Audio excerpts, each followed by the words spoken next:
नमस्ते। आज हम बात करने वाले हैं भारत के आधुनिक इतिहास की एक सबसे बड़ी चुनाव जीत के बारे में। एक ऐसी जीत जिसने देश की राजनीति की दिशा ही बदल दी।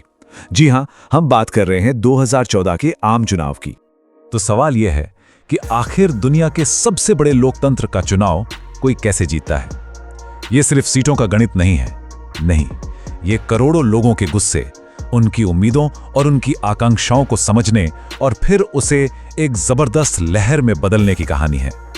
देखिए, इस जीत को समझने के लिए हमें थोड़ा पीछे जाना होगा, 2014 से पहले के भारत में। उस वक्त देश एक ऐसे मोड़ पर खड़ा था जहां लोग बदलाव के लिए सच में बेचैन थे। उस समय की जो सरकार थी वो कई मोर्चों पर घिरी हुई थी। महंगाई आसमान छू रही थी, भ्रष्टाचार के बड़े बड़े आरोप लग रहे थे, इकोनॉमी की रफ्तार धीमी पड़ गई थी और एक आम धारणा बन गई थी जिसे कहते हैं पॉलिसी पैरालिसिस। इन सारे मुद्दों ने मिलकर विपक्ष के लिए एक बहुत बड़ा मौका तैयार कर दिया था। और ठीक इसी माहौल में बीजेपी ने अपने प्रधानमंत्री पद के उम्मीदवार नरेंद्र मोदी को देश के सामने रखा। एक ऐसा चेहरा जिन्होंने एक क्षेत्रीय नेता के तौर पर एक दशक से भी ज्यादा समय में अपनी एक राष्ट्रीय पहचान बना ली थी। राष्ट्रीय राजनीति में आने से पहले नरेंद्र मोदी का गुजरात के मुख्यमंत्री के तौर पर एक बहुत लंबा कार्यकाल रहा। सोचिए, 2001 से लेकर 2014 तक उन्होंने लगातार 4 बार राज्य को लीड किया, जिससे उन्हें शासन का एक बहुत मजबूत अनुभव मिला। हालांकि उनका कार्यकाल विवादों से भी घिरा रहा। खास तौर पर 2002 के गुजरात दंगों को लेकर उनकी सरकार की भूमिका पर गंभीर सवाल उठाए गए। जैसा कि विद्वान मार्था नुसोमान जैसे आलोचक कहते हैं कि दंगों में राज्य सरकार की मिलीभगत थी। 2002 में गोधरा कांड के बाद हुए दंगों ने गुजरात को हिलाकर रख दिया था। इसके बाद एक बहुत लंबी कानूनी प्रक्रिया चली। भारत के सुप्रीम कोर्ट ने एक स्पेशल इन्वेस्टिगेशन टीम यानी एसआईटी बनाई, जिसने सालों तक जांच की और आखिर में एसआईटी को अपनी रिपोर्ट में मोदी के खिलाफ कोई ठोस सबूत नहीं मिला और बाद में सुप्रीम कोर्ट ने भी इस फैसले को सही ठहराया। अब ये बहुत दिलचस्प है, उनके मुख्यमंत्री रहते हुए ना 2 बिल्कुल अलग अलग कहानियां चल रही थी। एक तरफ था गुजरात मॉडल, जिसकी खूब चर्चा थी, हाई जीडीपी ग्रोथ, बिजनेस के लिए अच्छा माहौल।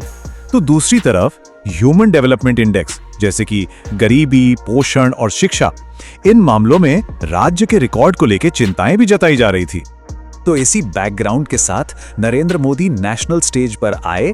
बीजेपी ने उन्हें देश की समस्याओं के एक समाधान के तौर पर पेश किया और उनका जो कैंपेन था वो भारतीय राजनीति के लिए एक बिल्कुल नई तरह की रणनीति लेकर आया।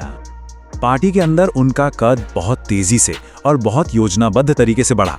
अब देखें, 2013 में सिर्फ कुछ ही महीनों के अंदर पहले उन्हें पार्टी की सबसे बड़ी डिसीजन मेकिंग बॉडी में शामिल किया गया, फिर उन्हें चुनाव अभियान का हेड बनाया गया और आखिर में सितंबर तक वो प्रधानमंत्री पद के उम्मीदवार घोषित हो गए। किसी भी बड़े कैंपेन की जान होते हैं उसके नारे, और 2014 के नारे तो लोगों की जुबान पर चढ़ गए। अब की बार मोदी सरकार और अच्छे दिन आने वाले हैं जैसे नारों ने सीधे उन वोटर से कनेक्ट किया जो बदलाव चाहते थे। कैंपेन ने लोगों तक पहुंचने के लिए बहुत से नए तरीके अपनाए। इनमें से एक था चाय पे चर्चा। ये एक बहुत ही अनोखा आइडिया था जिसने एक आम चाय की दुकान को मॉडर्न टेक्नोलॉजी से जोड़ दिया। इसके जरिए मोदी एक ही समय पर कई जगहों पर लोगों से सीधा संवाद कर पाए। और टेक्नोलॉजी का इस्तेमाल तो मतलब एक अलग ही लेवल पर था। ये देखिए, 3D होलोग्राम टेक्नोलॉजी। इसके जरिए नरेंद्र मोदी एक ही दिन में कई रैलियों में वर्चुअली मौजूद रहते थे। इससे उनकी पहुंच कई गुना बढ़ गई। तो इतना सब कुछ हुआ, हाईटेक कैंपेन, जबरदस्त नारे, लेकिन सबसे बड़ा सवाल, क्या ये सब वोटों में बदला? जवाब था हाँ, और क्या खूब बदला। भारतीय जनता पार्टी ने अकेले अपने दम पर 282 सीटें जीतीं। ये नंबर अपने आप में एक बहुत बड़ी कहानी है। ये सिर्फ एक जीत नहीं थी, ये इतिहास था। आजाद भारत के 67 सालों में ये पहली बार हो रहा था कि किसी गैर कांग्रेसी पार्टी को अकेले दम पर बहुमत मिला हो। 1984 के बाद पहली बार किसी एक पार्टी ने ये कर दिखाया था। और जब हम नतीजों को थोड़ा और करीब से देखते हैं तो जीत का स्केल और भी साफ हो जाता है। जरा उत्तर प्रदेश को देखिए, 80 में से 71 सीटें। राजस्थान, मध्य प्रदेश और गुजरात जैसे राज्यों में तो लगभग क्लीन स्वीप ही कर दिया। इसी ने उस प्रचंड बहुमत की नींव रखी। तो ये साफ है कि 2014 का चुनाव सिर्फ सरकार बदलने वाला चुनाव नहीं था, इसने भारतीय राजनीति में एक नए युग, एक नए चैप्टर की शुरुआत की, जिसका असर आज भी महसूस किया जाता है। उनके कैंपेन का एक बहुत बड़ा वादा था मिनिमम गवर्नमेंट मैक्सिमम गवर्नेंस, यानी न्यूनतम सरकार अधिकतम शासन।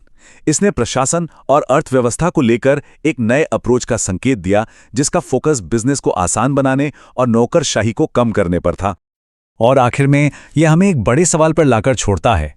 2014 के इस अभियान ने टेक्नोलॉजी के इस्तेमाल, पर्सनल ब्रांडिंग और पॉलिटिकल कम्युनिकेशन के मामले में आने वाले चुनावों के लिए क्या कोई ब्लूप्रिंट तैयार कर दिया?